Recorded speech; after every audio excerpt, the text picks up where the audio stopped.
We move into our first fireside chat for the day. Please welcome onto the stage Shekhar Kirani, partner Accel, and this fireside chat is hosted by PK Gulati, Chairman Emeritus, Thai Dubai.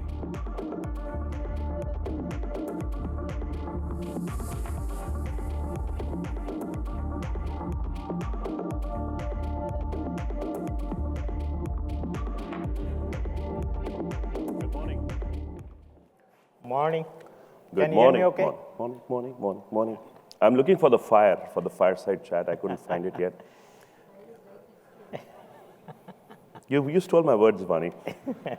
So I have the pleasure of hosting today, a dear friend, Shekhar Kirani, who's the man with the golden touch. And I'm sure a lot of you know a lot about him. A Bangalore boy who many years ago I met in Pune. Yes. He was reminding me today. And somebody who's from IISc and then went on and then came back. In the last 10 years, he has been creating, for the lack of any other word, unicorn after unicorn,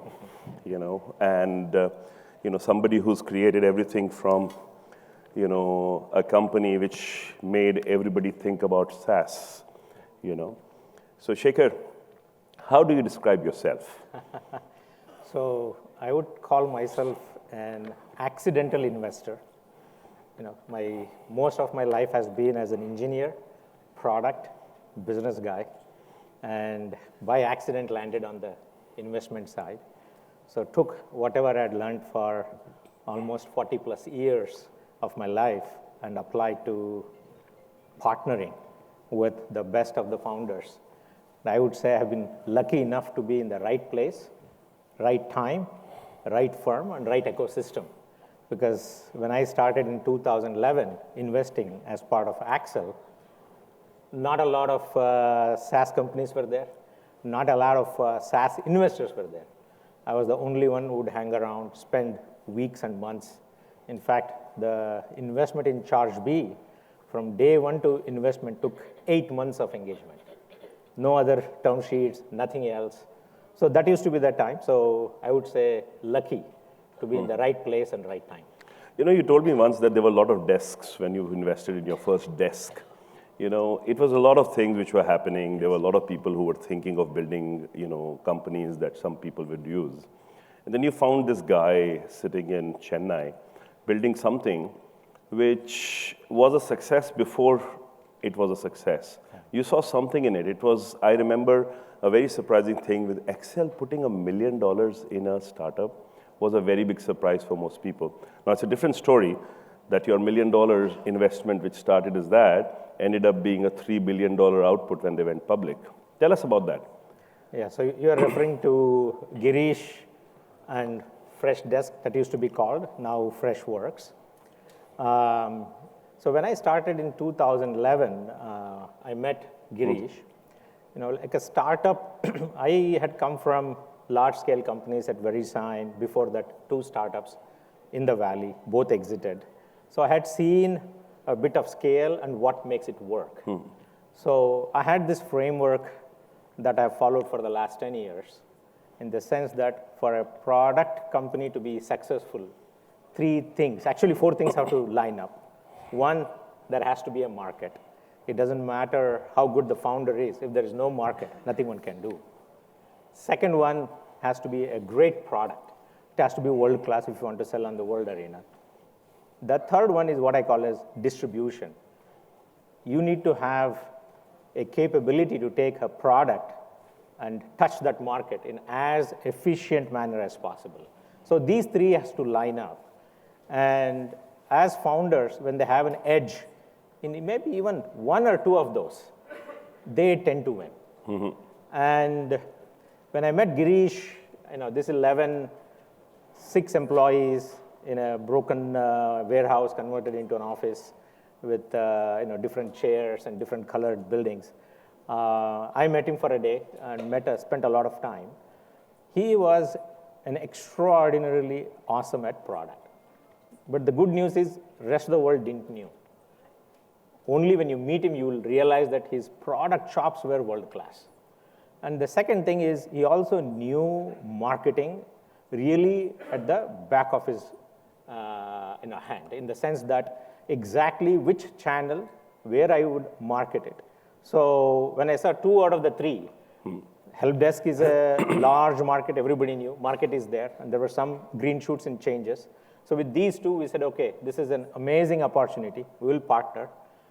Obviously he also liked what we discussed, and that's where the journey started in terms of a learning of the last 10 plus years with him and several other founders. So Freshdesk at that time, was it a blue ocean or a red ocean? You talk a lot about those oceans. Very good. Good question. So usually, at least I divide the market into 2 parts, and there will be kind of gradations. Either it is a blue ocean, which means a new category is being formed. And when new category is being formed, you as a founder, do you have any insight about your innovation on the product that would take? Usually in a blue ocean style, you create the market, you create the product, there's not a lot of comparables. Whereas in red ocean, there is already a commoditized market, lots of players. There you need to have a better mousetrap or a better product and better distribution mechanism. Some advantage has to be there for you to disrupt an existing players and win it. So in the case of Girish's, there were already 10 startups related to help desk software, named with desk in the last, including Zendesk, which was a leader in the market. So it was a red ocean market, and it's a known, historic times, products have to be sold and they have to be supported. There has been so many product companies, multi-billion-dollar companies have been built in client-server world. Cloud was just happening. There were several companies. So it was a red ocean category. So what at least the early days of Freshworks strategy was, what is the way I knew they would build a world-class product? Because they were pixel-perfect pushers. Copy used to be perfect. If you look at even today, but go back to 11, 12, the Freshdesk website, you will not make out that it was built in Chennai. It was built maybe in Valley. That's the quality they had built. So the question really was on the distribution and go-to-market. So what we had discussed early on is it possible to create 2x the value at half the cost? The better mousetrap. Better mousetrap. So if I can create 2x the value at the half the cost from India, is it possible, and I do a ton of content marketing and let customers discover us, come to our doorstep. Once they come to our doorstep, have a liberal freemium model, up to 3 users free forever. Just give it away. 4th user you start paying, and that flywheel started to work. And once it started to work, the company took off. They took, I think, after this decision, about 18 months to get to their $1 million ARR, then moved to 5 million in 1 year. So 1, 5, 15, 30 plus, so just it took off. And then obviously we need to correct to add more mid-market features, more enterprise features, as well as multi-products. And now, close to, I would say, $500 million ARR or revenue company in the public market doing well. Shekhar, I also remember you doing a masterclass on how marketing changing. Yeah. Before that, when you talked about sales, you'd talk about sales funnels, and from the funnels, you went to flywheels. This whole idea of changing this thought process was something which was a very big part of that 1 trillion Chennai economy that once we talked about. Yes. So the marketing, I think the market map of how markets are changing is a very essential part for the founding team to figure out in which approach I would reach. That's why I call it distribution. If you're looking at markets, either you have to push or is the market pulling. That clarity has to be there. If it is a push market, it's a very hard market to push to an SMB and build a good unit economics-driven business case. If it is a push market, usually it's a mid-market and enterprise. We have seen one example from Hyderabad, one of our company called Zenoti, vertical SaaS, very, very open-ended market, no legitimate players. These are the players who have to come out of Hyderabad to build the world's best wellness industry for spa, salons, and Medispa, $15 billion TAM, no player, all desktop players. So in that case, they went for mid and large enterprise. It was a push. They went to conferences, boutique conferences, showed the product, get the customers first, and then took off. Whereas if it is a pull market, you have to use India for advantage. Like, I can do a better support from India. I can throw phenomenal content. I can handhold them for onboarding. So that usually that only mid-market large enterprises get it. If you can bring it down to SMB, there is a very high chance we would win. And that's how most of the companies in India have built bottom up. So the whole concept of inbound or outbound is something which a lot of people do not understand in terms of, when your market is what, and they end up using the wrong for the wrong in a sense. So that is one thing which you have seen happen rightly, one example you just gave. But typically the companies that you've worked with have actually solved that exceptionally well. So, I think as Ram was saying, in 2010 to 15, we didn't have enough product managers, enough product engineers, enough product designers. That aspect. Do we have enough now? Yeah, I think that aspect has been nailed.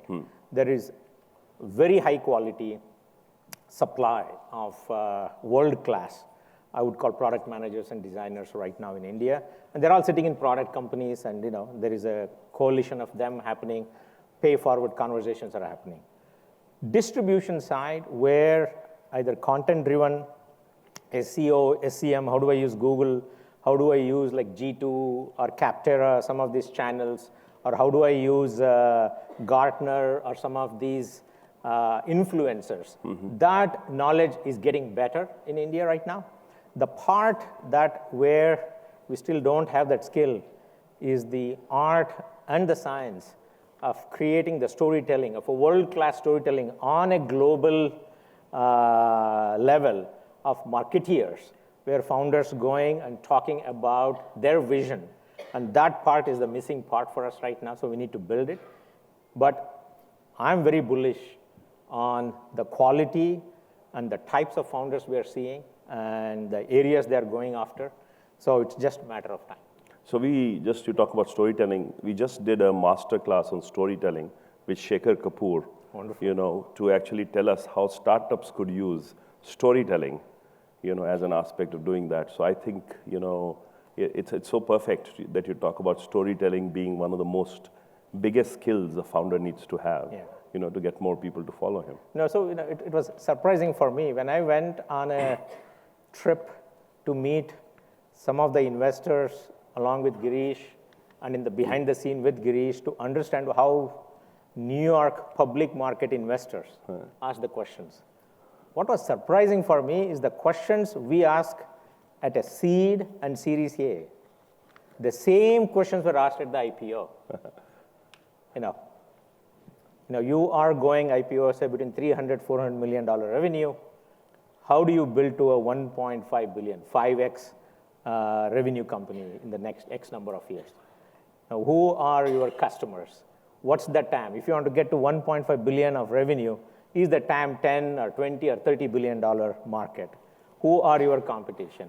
What is your churn? If you're going after SMB, how are you going to arrest churn? Same questions. And these questions are foundational questions, never go away. And how do you answer those is where your art of storytelling and the vision comes in. Yeah. So let's change topic. Okay. Like, I'm sure there are a lot of, we talk a lot about history, like what we did. Now let's talk about the future. Like there are people who are building companies now or want to build companies now or are sitting on the fence thinking, is this a good time to jump in and start building a company? Like especially when everybody is talking about the funding winter and how funding has dried up and all that stuff. What is the first message that you have for people who are now thinking of starting companies? Yeah. There is no, I would call a good time or a bad time from a founder perspective to start a company. Because it's a 10-year journey. You cannot time it perfectly when the markets are high or when the markets are low. If folks are passionate and there are problems worth solving and they are big enough, I would say start today. And with respect to the question of funding winter and so on, I haven't seen that much of issues at the early stage, at seed, Series A stage. Lots of investments happening in India.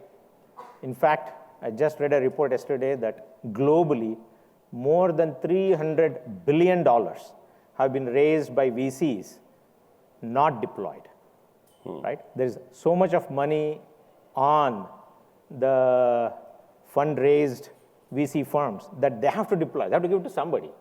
We just raised close to 650 million plus this year. Did you bring your checkbook? Check. And we have been investing, in quite a lot of companies. And I see our fellow friend Vani here. Kalari has been investing.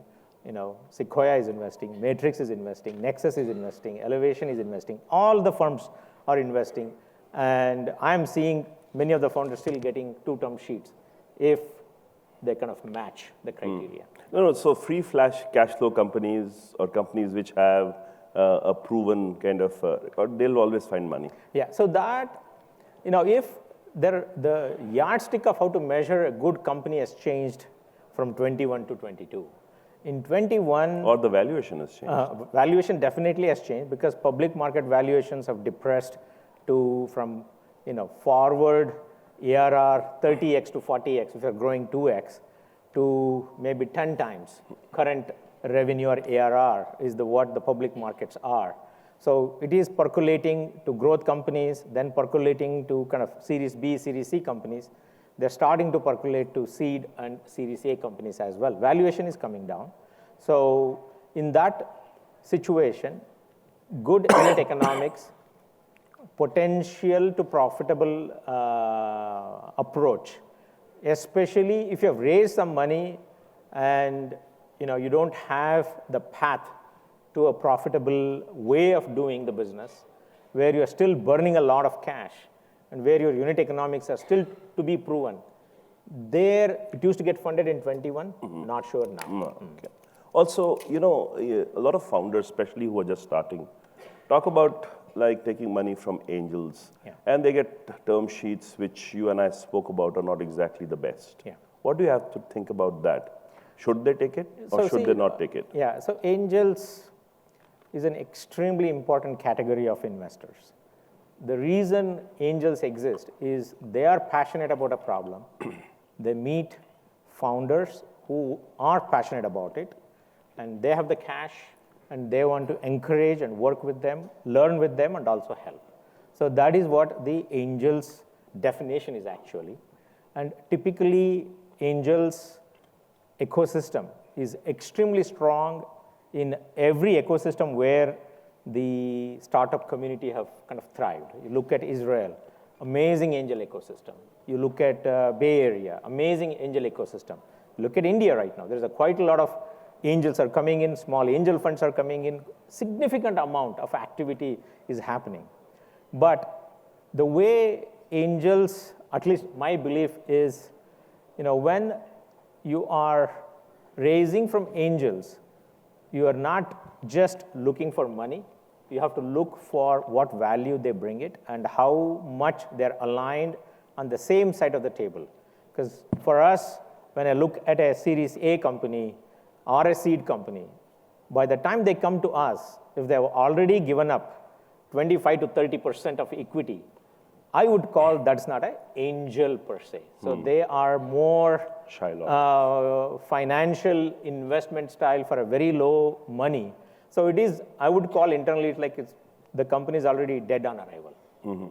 Because by the time, if you're already given 30%, by the time you go public, because that's what all the venture backable companies are about, one day can you go and list either in India or in the US, you need to have double-digit ownership for the founders. If you list at $1 billion, and if you don't have 10% ownership in the company, and you don't even make 100 million, and the rest of everybody makes more money than you, something is wrong. Correct. Right? So that model, I don't think most of the angels understand, and therefore they say, let me take as much as possible from young founders. So that education is actually happening. but it has to percolate more in all angel ecosystem. I tell most people that if you don't know your angel before he puts money in it, it's usually not worth it. So you Because you have a relationship. Absolutely. The angel actually brings something on the table which is of value to you besides the money that is on the table. If that is not happening, usually the definition of angel usually doesn't get confirmed. So what happens is, PK, sometimes angels have a brand. And founders think, I want that brand and a little bit of money. I don't care whether they help or not. And I do see, the reason I do see those is because in the emails, when they pitch it, they say, I have raised angel money from da. And we know who these are, and they have been writing checks in 10 minutes of conversations. And after that, only if there is time, they will spend time with the founders. They are also important and useful. They are friendly and helpful. They connect the dots with the VC ecosystem. But focus on those who actually roll up the sleeves and help you. And many of those angels are here, who are working in large enterprises, understand the market, understand the domain, understand the needs of the market, who can bring that insight to the young founders. So Shekhar, before we end, we all know about the charge bees and the fresh desks or fresh works and all that. What's the next ones? What are you hiding? What can you talk about? What are the companies which are the next ones we should look out for? Yeah, so there was a conversation on the deep tech, right? So I think the first wave of all the enterprise software companies, what I call as application layer companies, you could get away with minimal deep tech, but just tech, and get some amazing workflow, UI, integrations, and so on. But now, if you look at the sales tech, or a marketing tech, or an HR tech, or a finance tech, 4 broad categories in all enterprises, there are easily thousands and thousands of funded companies, very crowded. The next wave has to have some element of the product innovation that gives an edge in terms of value creation, at least multiple X value creation. Otherwise, you'll look like one more company coming where the market is already crowded and you are trying to create value, which is almost impossible to demonstrate. So we are excited about the ML baked into very early days of the company's thinking. We are seeing companies, at least in the last 30 days, I've seen at least 10 to 15 startups who are building world-class products for developers, which I was expecting 10 years back because we are lots of engineers. But what is happening now is people from our best of the companies, like say Flipkart or Swiggy or Freshworks, they are seeing the challenges faced in the development environment, and they are coming up with an amazing ideas of how I can leapfrog and create either platforms or APIs or packages that gives an edge to the developer community. So does for production DevOps infrastructure. So great to see new age companies that are coming both in the developer side, as well as the vertical SaaS is an evergreen area. So, we have the best of the knowledge and know-how in insurance sector, finance sector, healthcare sector, manufacturing sector. Look at all our companies from our services companies. Amazing knowledge. But if our product folks and that knowledge can be combined, I easily believe next 20, 30 unicorns can be created in the next 5 to 7 years. That's the message for the people here. Thank you very much, Shekhar. Thank you for your time. Thank you. And thank you for being at NPC as always. Yeah, this is my, 6th or 7th NPC. I remember you telling us about the 1 trillion economy. We'll talk about that again. Time for a picture. On that note, I'd like to request PK to present Shekhar with a small token of our appreciation. On behalf of NASSCOM and Wealth, our gifting partner.